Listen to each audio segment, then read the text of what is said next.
African Club TV. My name is Pascal. I'm here today with African Club TV talking about the political situation in Dakar, especially the current dialogue that the current president had with the people.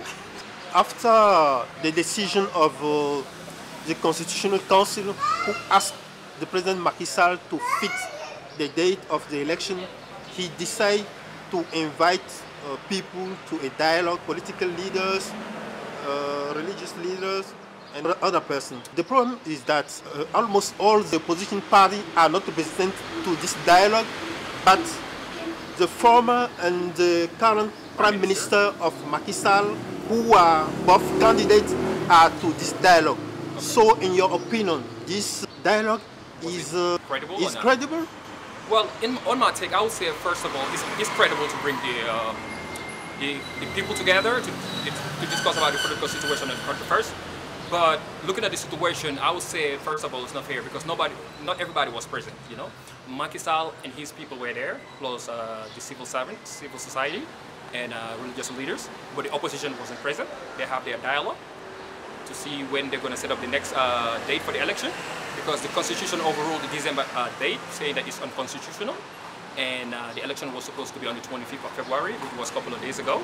As we speak right now, it's very uncertain because during that dialogue, they didn't set up a date to tell the people when we're going to expect to go to vote and stuff like that. So I will say it was credible to bring people together to dialogue, but at the same time, the outcome wasn't too credible because the right people were not present, saying the opposition, because you cannot have a dialogue without having the opposition there. So it was pretty much a discussion for the society, I guess, civil society, the religious leaders, to come and talk about what's the best way to go from here about the political situation.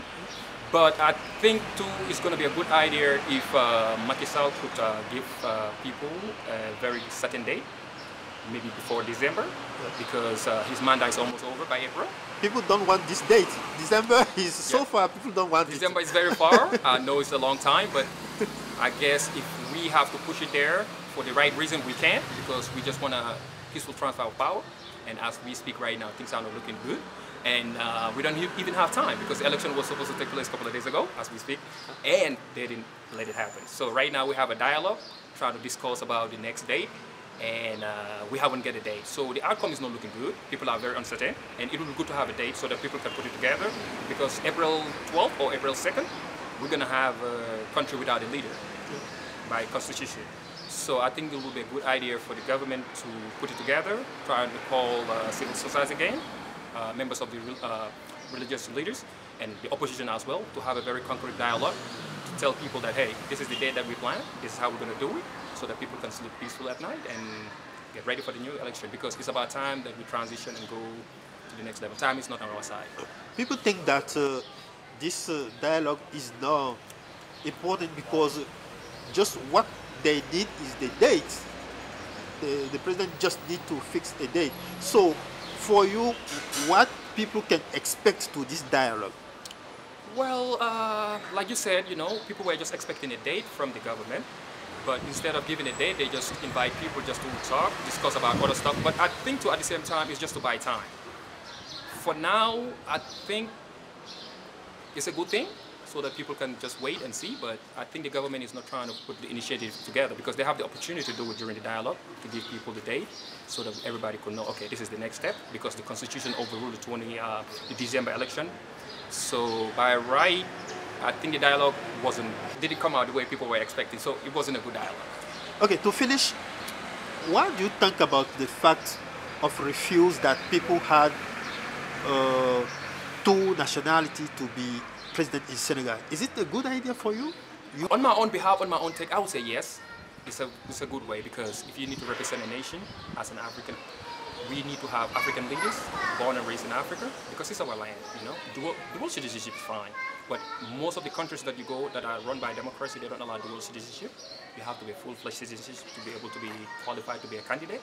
And I will say yes, we should be able to do that and enforce it here as well.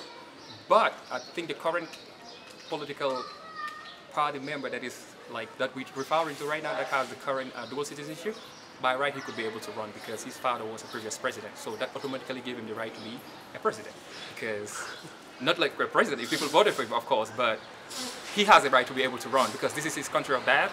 And I welcome that, but the Constitution has spoken, and I can overrule that. So I guess if you're a full-fledged citizen, yeah, definitely. Dual citizenship not allowed? Fine. It's mean that if one day Pascal wants to be president in Senegal, he has to renounce to his U.S. nationality. Of course. Are you okay? I'm okay with that. I have to follow the law, you know. Law is a law, and we have to abide by this. Nobody's above the law, and I think, yeah. Okay, thank you, Pascal. Yeah.